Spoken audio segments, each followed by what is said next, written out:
All right, Shalom Yasha Allah. Before I begin this lesson, I want to give all honor, praise, and glory unto Yahweh, Bahasham, Yahweh Shai, Bahasham, Rakah Kodash. Double honors to the elders and the apostles, Great Millstone, where I learned this truth from. I'm not officially a part of their camp, but I do learn strictly under their teachings. And I have identified them as the real prophets of these end times through the process of elimination and through faith. They're the ones sent by the Most High, whose name is Yahweh, in the name of his Son, whose name is Yahweh Shai. Okay, those are the Hebrew names of the Heavenly Father and his Son, okay, for those that don't know. But they're the prophets, okay, Great Millstone, GMS. They're the prophets that have been sent in these end times to show us the correct way to salvation. And if you listen to the teachings of these prophets, then you will have a good shot at salvation, okay? Because most of the world is getting ready to perish, and the only ones that are going to be saved are the ones that hear the voice of the Lord, which is coming through these prophets. All right, Shalom to you, Akwaf, meaning you Israelite sisters that are in order, okay? You're precious to us. Keep doing what you're doing and being that rare gem in this earth, you know? Scriptures say a virtuous woman is like rubies. You know, who can find her? You know what I mean? Roughly paraphrasing, but that's you. All right. So keep hold of what's really important in this world. And, you know, hopefully, Lord willing, you could be the new generation of the virtuous women in this earth and bring righteousness to our women, you know, through leading by example to the younger women of these days. All right. Shalom to you. Shalom to you, Israelites scattered abroad, meaning you Israelites that may look like these other nations, because the majority of the Israelites are you so-called blacks, Latinos, and Native Americans, but you also have Israelites that look like these other nations, meaning you could look like a so-called white man, Chinese man, Arab, whatever. But if your seed line goes back to Abraham, Isaac, and Jacob, you are also a Hebrew Israelite, because this thing ain't about color. Therefore, we're not the black Hebrew Israelites. We're just the Hebrew Israelites, okay? And it's all according to the seed line of the Father, which is the chosen seed line, the seed line of Abraham, Isaac, and Jacob, all right? So shalom to you, and shalom means peace be unto you. Right, in this lesson, Lord willing, I won't make it too long, and Salakia for the long intro, but, you know, I do these long intros, which you can just skip through if you've, you know, if you're used to watching my videos and you know what I'm about to say anyway, you can just skip through that to get to the point. But I must do these these intros to explain to people that are new to my channel or new to the teachings of the great Millstone Hebrew Israelites. It's very important that they, you know, we start our lessons with the true name of the Lord and explaining the fact that, you know, you don't have to be a so-called black, Latino, or Native American to be a Hebrew Israelite, okay? So Salakia for the long introductions. Right. In this lesson, basically, this is going to be titled War in Heaven. Basically, War in Heaven is a future prophecy, okay? Because you have a lot of Christians, in fact, most Christians, when they hear about that, when they read those precepts talking about there's war in heaven, they believe that it's talking about how Satan, spiritual demon Satan, try to gather together a band of angels to overthrow the Most High, and then they got cast out of heaven. Those are fables. It's a false teaching that is prevalent among Christians. And I'm here to set the record straight according to that and let you know that it's a future prophecy. And that future prophecy is being made manifest in the times that we're living in now, which is the end times, okay? So there's a couple videos I want to play. I got 3 videos here in total. Okay, and Lord willing, this lesson won't be too long. The first video I'm going to play is by Clayton Morris. I believe that's his name, Clayton Morris. And he has a podcast on YouTube called Redacted. And he's talking about a topic which basically backs up this lesson that I'm about to teach you, how, you know, there's going to be war in heaven, basically, how basically they're going to gather together, the militaries of the earth are going to gather together and try to fight this so-called alien invasion, which the world thinks is aliens. And what they don't understand is that really those what they perceive as aliens and UFOs, are the angels in the chariots of the Lord. The chariots are what the world calls UFOs, and the angels fly around in those chariots, okay? And there's coming a day, and the elites know that the Lord is coming to deliver his people, so they're going to try and fight him, which is their last resort to hold on to their wicked rulership of this earth, their wicked grip on this earth. But the Lord's getting ready to take them out of power, and they'll be damned if they're not going out without a fight. And it's all biblical. It's all documented in the scriptures. So I'm going to, Lord willing, bring this to light and give you some understanding as to this whole situation. So I'm going to play this first video by Clayton Morris, and I'm going to stop it here and there and give a little bit of commentary as I go along, because, you know, I'll let you know where they're going off and bring some clarity to this subject. Well, our next guest is asking a very important question that no one else seems to be asking, which is, why is the United States Congress passing bills to reinstate the military draft in the United States, now making women register for selective service? What possible war scenario would require millions of conscripts in the United States Army being trained to fight on U.S. soil? Right, I just want to stop it there real quick, because he's talking about women being drafted, which there is a lot of talk about women being drafted into the war, but the scriptures don't say nothing about women dying in the war. It says that the men will die in the war. So I don't really believe that it's going to fully go ahead. I mean, I believe women that have been in the military, yeah, they'll get reinstated. They'll get drafted back into the war, yeah, because they belong to the government anyway. They've already sold their soul to the beast system, basically, okay, to Esau's war machine, right? But as far as these women, just the average woman, you know, working a 9-to-5 in society, they got to raise children, man. Who's going to raise all these children? You know what I mean? They can't. I mean, they might do it as a last resort, but the scriptures don't mention nothing about women being drafted. Now, they could, but I don't think it'll be on such a grand scale, because whoever goes in the war is going to end up dying, man. The scriptures say that men are going to die in the wars, okay? I've done lessons on this. You know, I've spoken about this quite frequently. A lot of men are getting ready to perish in the earth, and the scriptures say that women are going to mourn having no helpers. They're not going to have any men around to help them. It doesn't say that women are going to die in a war and men are going to die in a war, but it does mention that the earth is going to be desolate of men, which could also go into women too, because a lot of women are going to die when this system collapses during Jacob's trouble, because they're the weaker vessel and they're not going to have protectors, okay? Anyway, I just had to mention that, but we'll see what happens.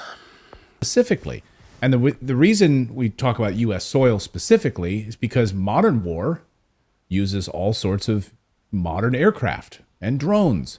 Why would we need hundreds of thousands of infantry in a modern war? It doesn't really make sense. Our next guest is asking that question. UFO researcher Dr. Michael Salla has some very deep sources inside the U.S. military, inside the U.S. government, sources that are part of the secret space program. He's written extensively about it. And Michael's asking this question. I think it's a very good one. And we invited Dr. Michael Salla to come back on the show. Michael, great to see you. Welcome back. Thanks, Clayton. Glad to be back.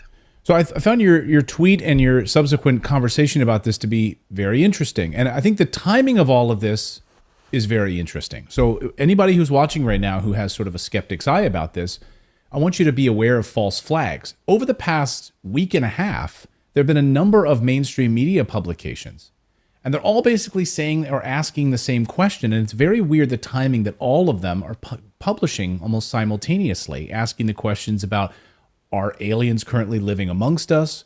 Is a massive alien invasion about to happen? Are they living and working among us? Are they going to It's really weird. I mean, all sorts of mainstream media publications asking the same question. Is this all sort of part of this military conscript movement? What they're doing, basically, he's talking about mainstream media, there's all this talk about UFOs and aliens and all that. You know, you got all these Hollywood movies portraying aliens taking over the world. They're conditioning the minds of the people to accept fighting against what's coming, which, what's coming is Yahweh Shai. The scriptures say every eye shall see him, and all kindreds of the earth shall wail because of him. Everybody's gonna be freaking out, basically. Okay, all things are gonna tremble underneath this chariot when it comes, this mothership. Okay, as well as all the chariots that the angels are flying around in. But Yahweh Shai is coming in a mothership. Now, Lord willing, I will break this down toward the end of the lesson, because I got a clip I want to play from a previous lesson I did, which will save me the hassle of bringing out certain scriptures. I'll just play the video. But anyway, the world is getting conditioned for alien invasion, right? When really it's Yahweh Shai coming. And what they're doing is trying to get everybody on board with fighting Yahweh Shai when he comes, which they're all going to fall for this deception, man. All right? By the United States government. Definitely, yes. I think that there has been a concerted shaping operation, if you like, in terms of an information warfare where the general public has been prepared and conditioned for the idea of hostile UFOs and invading aliens. And I think that is very deliberate, that you can go back several decades to the 1990s when the first researchers began to report about the planning for a false flag alien invasion, that was something that was in the planning books for some future time. And I think now we are at that point where such a false flag alien event would be where you would need so many or hundreds of thousands or even millions of conscripted Americans fighting against some foe that has been wholly contrived by the deep state to direct American attention in a direction that they want it to go. So focused on a fake alien invasion to get us all to rally around a common cause, get hundreds of thousands of conscripts. How would they pull this off? I mean, how would they get us to believe that, yes, we are under, I mean, we're seeing the seeds being planted in the mainstream media, definitely news articles. You're hearing, it seems like you're hearing members of the government talking more about this as a likely scenario. So they're sort of planting the seeds of this. But would Americans, would we fall for it? And what sort of evidence will we have that this is actually happening? What are they going to try to present to us to make us believe that this is actually imminent? Well, I think that's the key question. How would Americans support this? And I think this is why they've amended the selective service system to make the mandatory military service for 18 to 26-year-olds something that becomes automatic, that anyone in that age group, it's at the moment, the legislation or the bill that was just passed last Friday and included in the National Defense Authorization Act for 2025 is for males. And I think that the reason that they have passed that is that the plan is that when they move forward with this false flag event, because people's children in that age group 18 to 26 are recruited into, or actually forced to enlist, that they would go out there and fight, I think people would lose their skepticism because all of a sudden their sons are out there fighting against some foe, and who that foe is would be critical. And I don't believe it would be genuine aliens. I think what we would have is a contrived alien threat. And what's the purpose of it? In order to just increase our our military size in order to fight Russia? Like they would use this as a bit of a head fake to bring in more conscripts so that we'd have a larger military. Obviously our military numbers our overall recruitment numbers are in the toilet. They've been declining steadily for years. What is the purpose of this? Why would they want to do this? Well, See, the thing is, Clayton Morris, he's a very intelligent man, and he's very articulate, and he uses big words, and he has a lot of inside information on a lot of things, so he brings it out, But he doesn't have the wisdom of the Holy Scriptures, so he's left baffled as to why the government would want to rally up people to fight against an alien invasion or whatever, He doesn't understand why so many people are to be drafted in the war. Clarification that was given in a paper that was published by the National War College a year ago was that looking at the Ukraine conflict, there would be a need for large-scale combat formations in the future.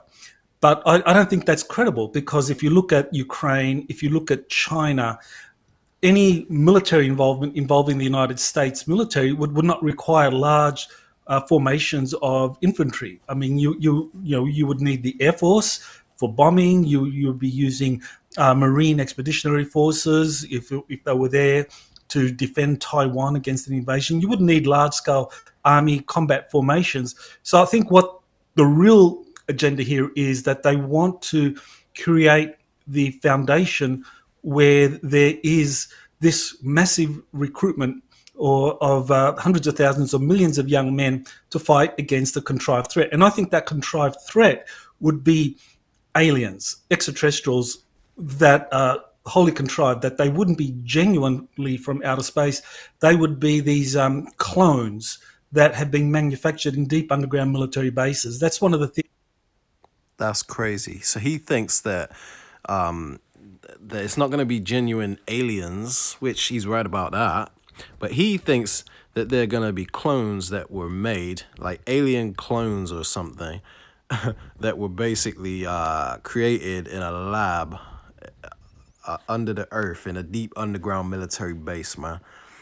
You know, and that just, I got a precept on that, because these people think they're wise in their own eyes. They think that they, figured something out, or they have these theories as to what it could be, but it ain't. We know the truth, us to understand the scriptures, man.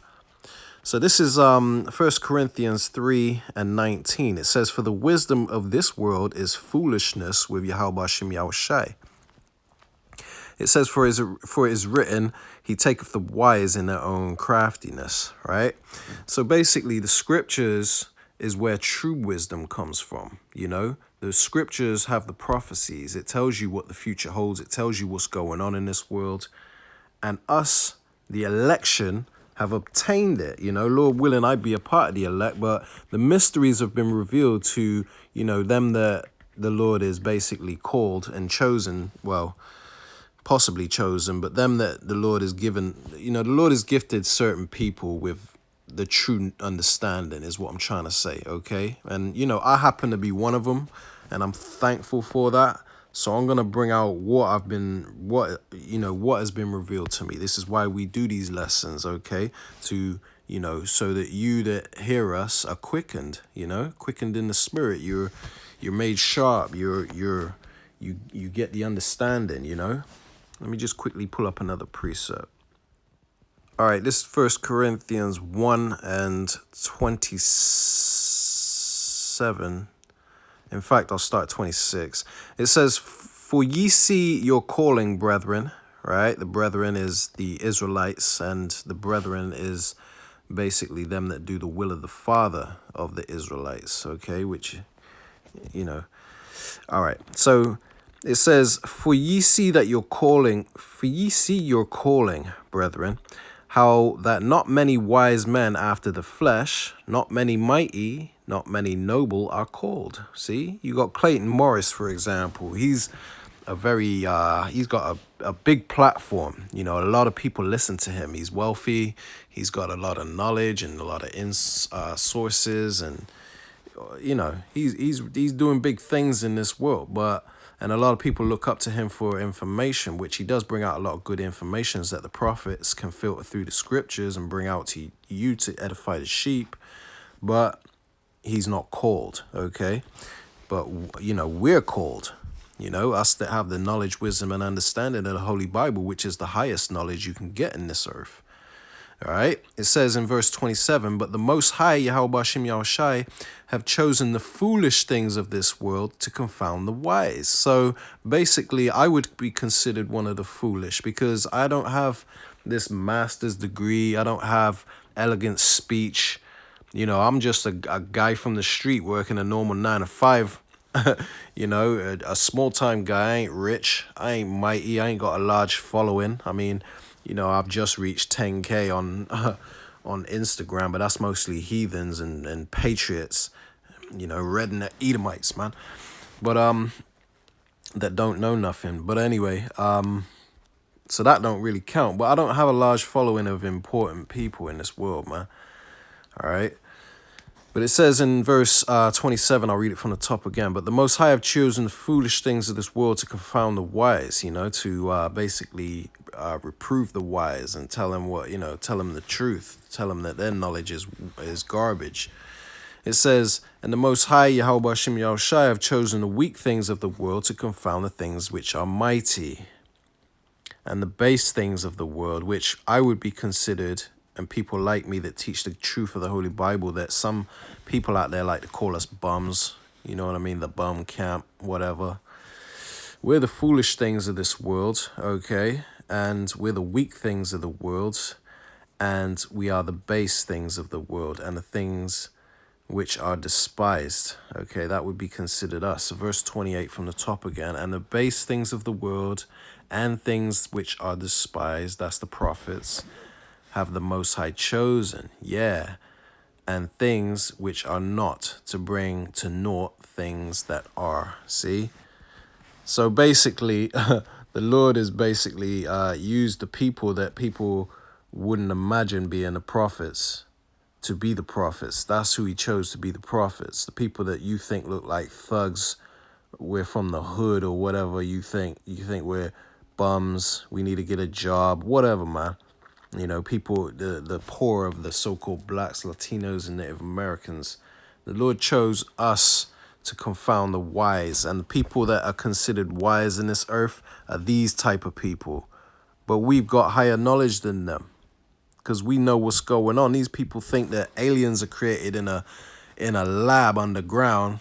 The Lord knows what they're doing in those labs underground, because they do have labs underground in deep underground military bases that are creating all kind of freakish things, and doing all kind of experiments on humans and stuff like that. Yeah, they do that because they're the wicked, and they're doing a lot of wicked things in secret. We know this through the scriptures, and there's a lot of evidence popping up of it. But, so he's right about that, but he's wrong about what they're gathering together militaries of the world for, man.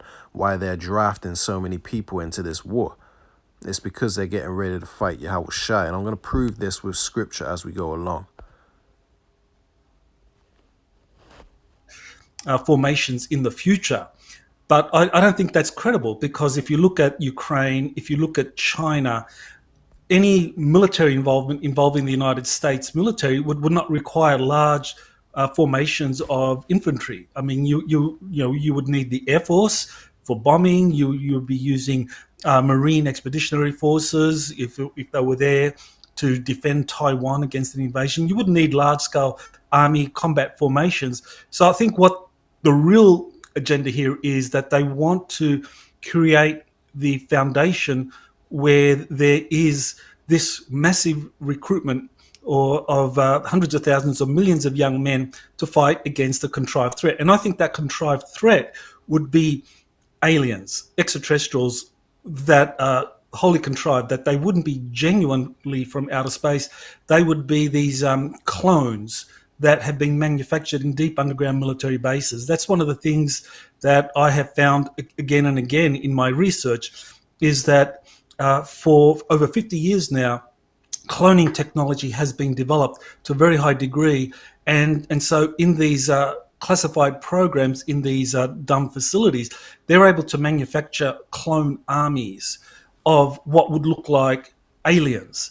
And so these could be released from these underground facilities anywhere in America, overrun a city, and all of a sudden the need is there for large-scale mobilization to defend America from an alien threat. But that alien threat would not really be from outer space. It would be coming from these deep underground military bases, using these cloned alien beings. Some people call them programmed life forms. And this is why we've seen, a lot of people right now are like, their minds are blown. They're like, oh, this is complete hogwash. But all of the mainstream media, first of all, your research independently with military sources telling you this, but then the mainstream media over the past few weeks, all on the same page about this, that there are some sort of creatures living here. I mean, these aren't my words. This is what mainstream media publications saying this, that could be aliens already living among us, but they're not aliens. They're manufactured. Now, these two people could even possibly be set up to lead people astray concerning this whole thing. You know what I mean? Because prophecy says they're going to fight against Yahweh Shai when he comes. It's going to look like an alien invasion, basically, man. It doesn't say that in the scriptures word for word, that it's going to look like an alien invasion and the armies are going to fight against this so-called UFO threat. It doesn't say that. But we know, we that have the Holy Spirit, we can decipher what the scriptures are saying. And, you know, I'll bring it out later on. But anyway, I want to play another video real quick. All right, because this one just goes on about the same thing. You basically heard the gist of what they're saying, what they're speaking about. But basically, there's a woman named Dr. Carol Rosen, right? And she's quite popular amongst us that are known as so-called conspiracy theorists in this world. You know, us that dig up information and, you know, we pick things apart. We're critical thinkers. We get into deep topics about things that are really going on in this world.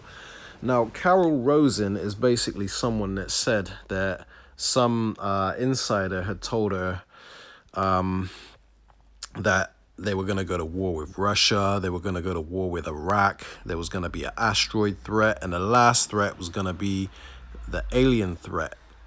And it's looking more and more like, you know, wherever she got her info from is true. Because now there's talk about an alien threat. You know what I mean? Just in time for Yahweh Shai to come on the scene, man. All right, so I'm going to quickly play that video. Check it out. When I was a corporate manager of Fairchild Industries in 1974 through 77, I met the late Dr. Werner von Braun in early 74. At that time, von Braun was dying of cancer, but he assured me that he would live a few more years in order to tell me about the game that was being played, that game being the effort to weaponize space, to control the Earth from space and space itself. The strategy that Werner von Braun taught me was that first the Russians are going to be considered to be the enemy. In fact, when I met him in 74, they were the enemy, the identified enemy. We were told that they had killer satellites. We were told that they were coming to get us and control us, the dirty commies, that whole story. First, the Russians were the enemy against whom we're going to build space-based weapons. Then terrorists would be identified, and that was soon to follow. We heard a lot about terrorism. Then we were going to identify third world country crazies. We now call them nations of concern. But he said that would be the third enemy against whom we would be needing to build space-based weapons. And the next enemy was asteroids. Now at this point, he kind of chuckled the first time he said it. Asteroids, against asteroids, we're going to build space-based weapons. So it was funny then. And the funniest one of all was against what he called aliens, extraterrestrials. That would be the final card.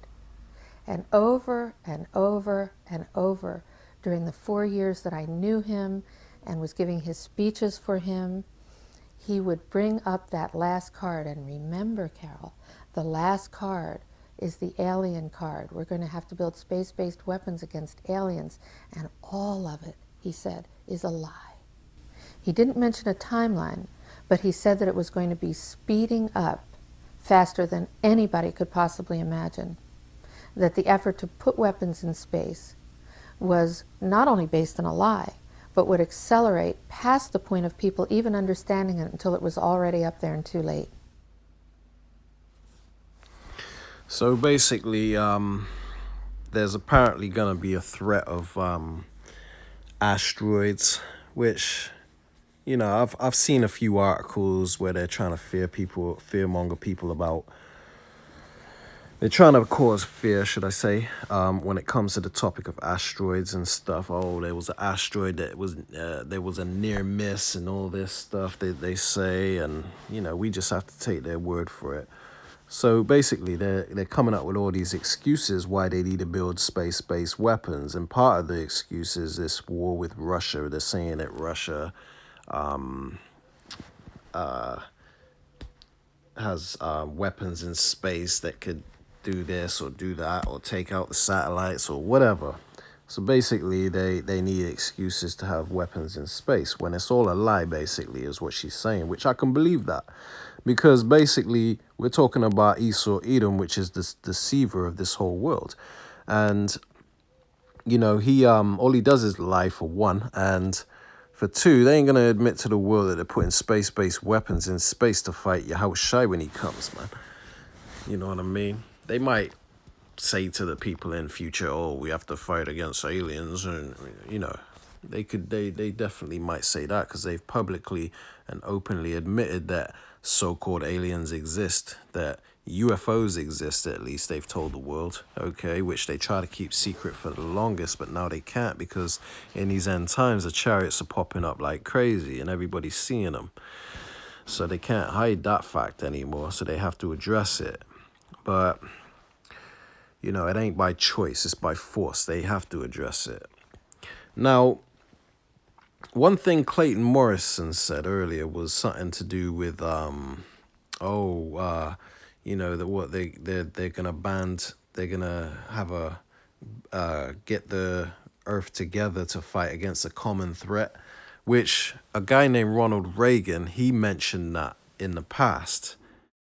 I occasionally think how quickly our differences worldwide would vanish if we were facing an alien threat from outside. So basically, it's all conditioning us to get ready for a so-called alien invasion. They've been conditioning us for a long time, and even you got Donald Trump was talking about building a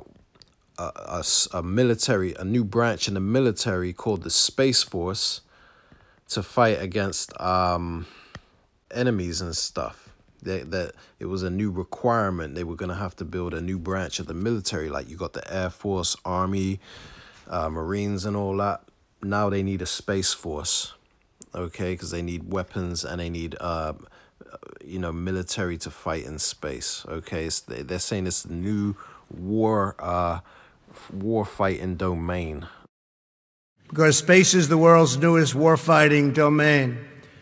Amid grave threats to our national security, American superiority in space is absolutely vital. So it's all coming together to fulfill the prophecies. Now, there's a few scriptures which, you know, I'm going to play this last video and close it out.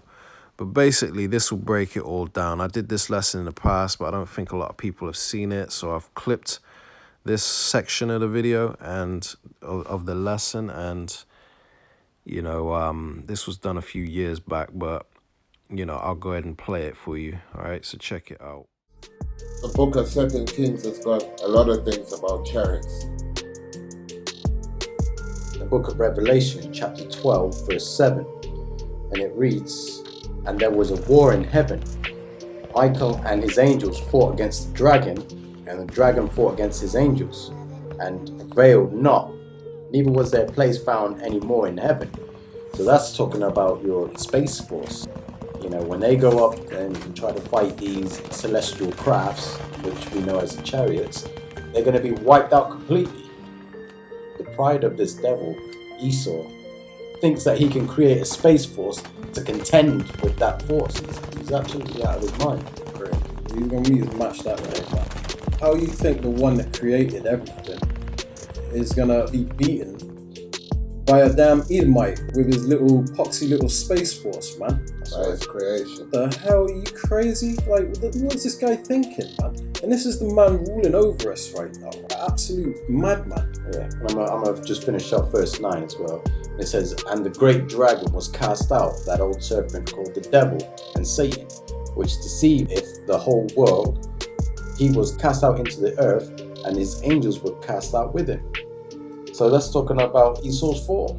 You know, Esau is going down. His angels are his air force, his military, right, man. His Space Force, if you will, you know?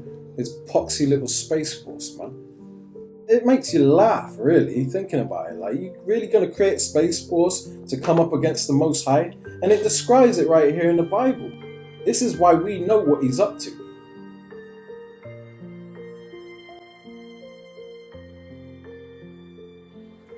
Perhaps we need some outside universal threat to make us recognize this common bound. I occasionally think how quickly our differences worldwide would vanish if we were facing an alien threat from outside this world. Space. Going to be a lot of things happening in space. Because space is the world's newest warfighting domain. Amid grave threats to our national security, American superiority in space is absolutely vital. And we're leading, but we're not leading by enough, but very shortly we'll be leading by a lot. The Space Force will help us deter aggression and control the ultimate high ground. With today's signing, I will proudly appoint General J. Raymond, the first Chief of Space Operations, and he will become the very first member of the Space Force, and he will be on the Joint Chiefs. He will be on the Joint Chiefs, which are now expanding by one position. That's a very powerful position. So, General Raymond, congratulations, and thank you for everything you've done. This is 2nd Ezra chapter 13, and I'll start at verse 1. It says, "And it came to pass after 7 days I dreamed a dream by night, and lo, there arose a wind from the sea, that it moved all the waves thereof. And I beheld, and lo, that man waxed strong with the thousands of heaven." Okay, that's talking about Yahushua, man. And the thousands of heaven are the chariots. The sky is going to be riddled with chariots on that day. It says that man waxed strong with the thousands of heaven, and when he turned his countenance to look, all things trembled that was seen under him. All things are going to tremble underneath this chariot because he's coming in a mothership. The Lord says he will not meet thee as a man. When he comes back, he's not going to meet thee as a man. He's coming back as an angelic force, man. He's coming back in a chariot. In verse 4 it says, "And whensoever the voice went out of his mouth, all they burned that heard his voice, like as the earth faileth when it feel the fire." That's not talking about his actual voice. He stood there and sang opera and like fire come out his mouth. It ain't talking about that, man. It's saying that beams come out of this chariot, because Yahushua is not going to meet thee as a man. He's coming back in a chariot. So verse 5 it says, "And after this I beheld, and lo, there were gathered together a multitude of men." And that's talking about the dragon and his angels, as mentioned in the book of Revelation chapter 13. You know, the dragon and his angels fought against Michael and his angels. It's talking about the chariots versus the Space Force. So I'm going to read it again, verse 5. It says, "And after this I beheld, and lo, there was gathered together a multitude of men, out of number, from the four winds of the heaven." Okay, that's talking about all over the earth. Because they're going to stop in the midst of World War III. They're going to stop fighting each other and turn to fight this so-called alien invasion, man. It says, "From out of the four winds of heaven to subdue the man that came out of the sea." Okay, and that's talking about the sea above, because the waters were divided from the waters. So up in the sky, up above the firmament, that's the waters also, man. So when the Lord comes out of the sea, that's what it's talking about. So it says, "But I beheld, and lo, he had graved himself a great mountain and flew up upon it." It ain't talking about an actual mountain. It's talking about the chariot. It's going to look like a mountain because of the size of it, man. It says, "But I would have seen the region or place whereout the hill was graven, and I could not." Meaning he couldn't even see the end of this chariot. It was so big. Okay, this thing gonna block out the sun, man. Block out the whole sky. Verse 8, it says, "And after this I beheld, and lo, all they which were gathered together to subdue him were sore afraid, and yet durst fight." Meaning they didn't want to fight, man. They saw this this fathership, and they were shook. But at the end of the day, they had to follow orders. Okay, because they're in the military. They got to follow orders. They got to attack, man. And it's also the spirit that the Most High will put upon the hearts of men. That's right. You know, to fight. To do His will, which is on the left or the right hand side. You know. Exactly. Verse 9 it says, "And lo, as he saw the violence of the multitude that came, he neither lifted up his hand, nor held sword, nor any instrument of war. But only I saw that he sent out of his mouth," meaning out of the chariot, "as it had been a blast of fire." So concentrated laser beam is what it's talking about. "And out of his lips a flaming breath, and out of his tongue he cast out sparks and tempest. And all they were mixed together, the blast of fire, the flaming breath, and the great tempest, and fell with violence upon the multitude which was prepared to fight. And he burned them up, every one, so that upon a sudden of an innumerable multitude nothing was to be perceived, but only dust and the smell of smoke. So in one go, he wiped out Esau's whole army and these other nations. So all the militaries of the earth, boom, in one go, man. And that's how the kingdom of heaven is going to be established. So any of you in the military, you ought to get out right now and seek the Lord, man. What are you playing at? Because you're going to have to follow orders, man. And we're living in that time. He's about to come. So now is the worst time for you people in the military to be in the military right now. You ought to seek getting out, man, and seek this word where you're safe. Or just take your chances against the power of all powers. Yeah. If you fancy Good luck with that. You know what I mean? Good luck with that. Yeah, and those which are in them chariots do his bidding to the T. When I read in the book of 2nd Ezra, chapter 13, and verse 3, I'll read it again. It says, "And I beheld, and lo, that man waxed strong with the thousands of heaven." Okay, when it says he waxed strong with the thousands of heaven, that lines up as a precept to the book of Psalms, chapter 68, verse 17, and I'll read it. It says, "The chariots of the Most High are 20,000, even thousands of angels." Okay, so it's describing these chariots as the angels, man. And it says, "The Lord is among them, as in Sinai, in the holy place." Exactly. Like when he came down unto Moses. That's good you brought that out. When we're giving the recollection of that lightnings and stuff like that, right, it means that there was a whole host of chariots that landed when the Most High came to speak unto Moses. See? You know? You got to put these precepts together, man, and use wisdom. Yeah. And you'll start to see what it's really saying. Because you ain't going to find out these deep breakdowns in Christianity, man. The true prophets and the true teachers that the Most High set up in these end times are here. If this Holy Spirit ain't dealing with you, you ain't going to recognize the prophets for who they are. You're going to think they're black identity extremists. You're going to think they're black Hebrew Israelites. You're going to think they're a hate group, anti-Semitic. All these words that Esau comes out with to try and demonize us. But these are just buzzwords, man. Trying to keep you people blind. We have the confirmation with our eyes, you know? And the men of the Most High have seen these things and are steered towards these things to see them. So, I mean, we seek them out, we seek out this type of information, and we know that the scriptures are not no fairy tale, but we actually behold the evidence with our eyes, you know?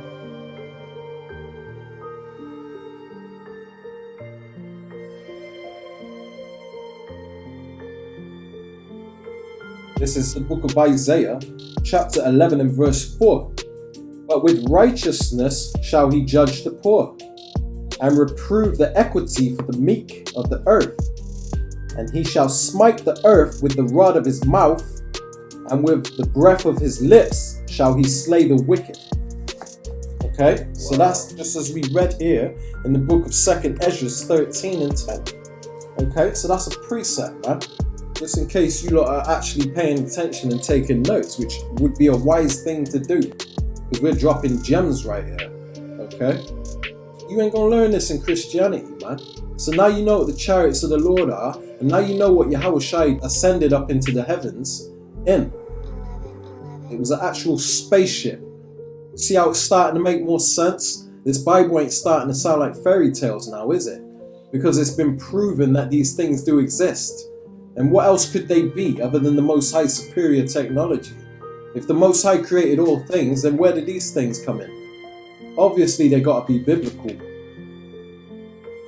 Everything's explained in these scriptures. Isaiah 66 and 15. It says, "For behold, the Lord will come with fire, and with his chariots like a whirlwind, to render his anger with fury, and his rebuke with flames of fire. For by fire and by his sword will the Lord plead with all flesh, and the slain of the Lord will be many. That's right. See what I'm saying? Yeah. See how they're all coming together? Yeah. You know? All makes sense, man, when you read it precept upon precept, line upon line, as the scriptures state that you're supposed to read the scriptures. Yeah. When the Most High decides to make a final end to the system of things, He's going to use those chariots, and you're going to see them. You know, you're going to see them. That's right, man. So we pray this lesson has been edifying to the hopeful elect out there. Okay? And on that note, man, we want to give all honor, praise, and glory unto Yahweh, Bahasham, Yahweh Shai, Bahasham, Rakah Kodash. Shalom. Shalom.